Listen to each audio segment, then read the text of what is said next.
Okay, we're going to take a look at the graph of a parabola in this case and see if we can construct a function f of x in terms of x. So we're given that there are two x-intercepts, assuming that this scale is 1. We have two x-intercepts, one at -2 and one at +2, so therefore we can write it in factored form as f of x equals x minus 2 x plus 2. So since these are our two factors, I'm just going to multiply this out and get x squared minus 4. The problem is that if I evaluate, I'm given an ordered pair 0, -8. If I plug in 0, I get 0 minus 4, which is -4. So the problem is that there is some other coefficient that's being applied to this function to make it so that the y-intercept is -8, but remains that the roots are at +2 and -2. So this must stay the same. So therefore the product of these two must be x squared minus 4. I can't just take this and turn it into an 8. Then we would have f of x equals x squared minus 8. And if we set that equal to 0, I would get x squared equals 8. And then x equals plus or minus the square root of 8. But I wanted to have the roots of 2 and -2. Although f of 0 in this case is -8. So I can't just change this term, right? Oops, that's all set. I can't just change this number to an 8, because then that changes the x-intercepts. So we need to do something else to this function to make it so it has a y-intercept of -8. So let's take a look at some graphs of some functions. So this is number 20.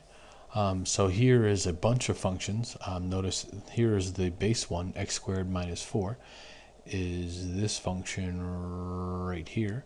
And then if I have a 0.5 in the middle, it flattens out a little bit and it has a y-intercept of 2, where this one had a -2, and this one has a y-intercept of -4. And then I did 2 times x squared minus 4, so that just moves it down a little bit, but still doesn't give us the correct y-intercept. Actually, it does. Yes, that's down at -8, because that's 5, 6, 7, 8. So that's, if we have a 2 in front of it, then I'll get that negative y-intercept of -8. And if we have 3, it goes down to 12, and if we have 4, it goes down to 16. So notice all these different functions that you get depending upon the number that you put in front of the function. And these are all for positive values. If we take a look at negative values, you just notice, oops, that's the wrong one. If we look at negative values, and just notice if I use the same values but I just made them all negative, then it just points down. And just notice that as you change this value, the function gets a little steeper as it increases. So at half it's pretty flat, and at -4 it's pretty steep. That's this one right here, -4, it goes all the way up to -16. So as you change that, it just changes the steepness a little bit. So obviously we don't want to have a negative number in front of the parabola, because that would make the function point down. Obviously it looks like this is the one we want here, the one that goes through -8, which is this one here, 2 times x squared minus 4. But as opposed to just graphing a bunch of parabolas and finding out the one that goes through -8, how can we do it just systematically? Well, there's going to be some number in front of this function, so I'm just going to rewrite what we have here. There's going to be some number which I'm going to call a. I don't know why, that's always just use a. And we have an ordered pair. We have an x value and we have a y value. We can figure out what this value a is. So if -8 is my f of x value, and my x value is 0, so that's -8 equals a times -4. Divide by -4, I get a equals 2.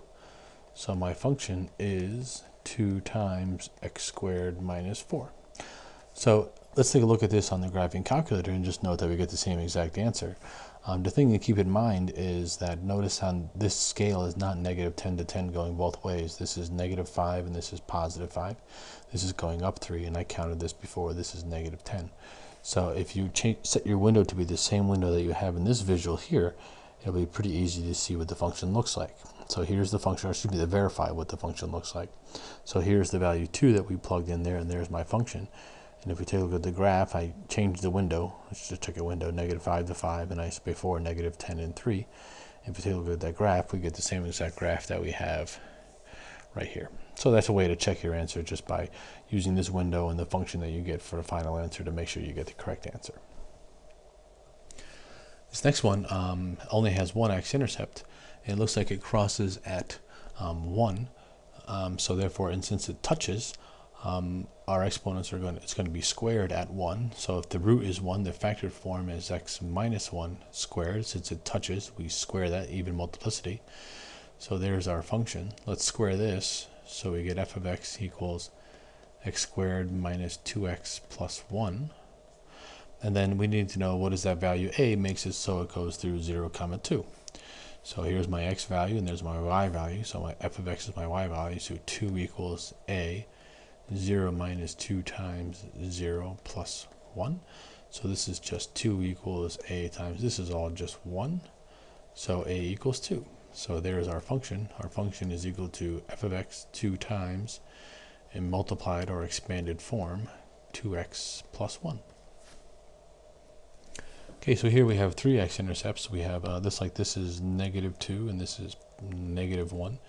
And this is 1. Notice that it touches here, so we're going to square that one, and it crosses these 2 x-intercepts here. So both of these are going to have an odd multiplicity, and we're always going to assume that it's either 1 or 2. We're not going to go anything higher than that, just make it too messy, the multiplication. So my function will be given by, well, this is in factored form x minus 1. We square it since it touches, or it has the same sign on both sides of the root. And these two are x plus 2 and x plus 1. So I'm going to multiply this and multiply those two. So I squared this and I multiply those two binomials. Now I'm going to take this x squared and multiply by all 3 of these. Now I'm going to take this -2, where's my cursor? Take this -2 and multiply it by here. So I just use a different color so it's easier to see. And I'm going to line up like terms so it's easier to combine.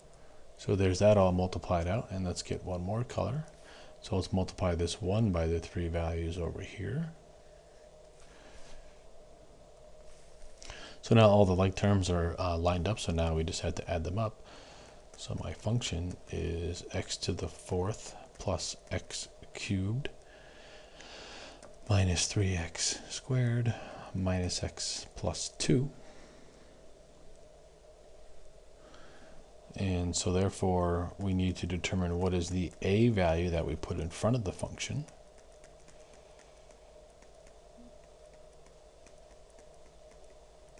So we have the order pair 0, 2, so it's 2 equals a times 0 plus 0 minus 3 times 0 minus 0 plus 2.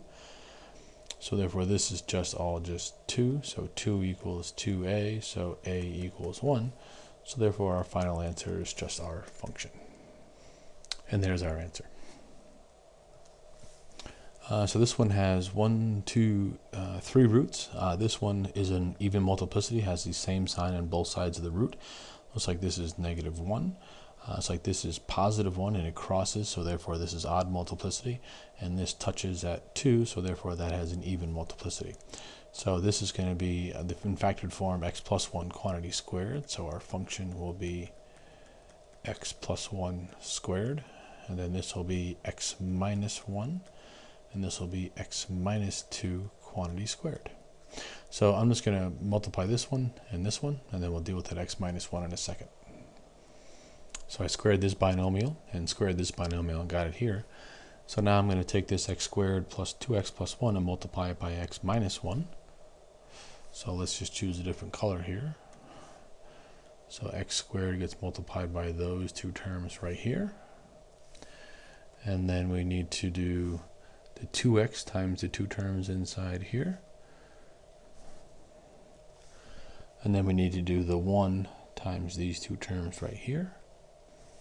And then we need to add up like terms. So we have x cubed plus x squared minus x minus 1. And we need to multiply that whole thing by x squared minus 4x plus 4. So we need to multiply the x cubed by these 3 terms over here. And then we need to multiply, oops, I lost my pen. We need to multiply this x squared by these 3 terms over here. And now I need to do the negative x times these three terms. And finally this negative 1 times these three terms over here. And now we add up like terms. So this is x to the 5th minus 3x to the 4th minus x cubed plus 7x squared. Those two cancel, minus 4. And we squeeze an a up in the front. We have 0, negative 1, so we have negative 1 equals a times, these are all 0 except for negative 4. So a equals 1/4. So our final answer will be f of x equals 1/4 times this function here. And there you go. There's our final answer. Good work.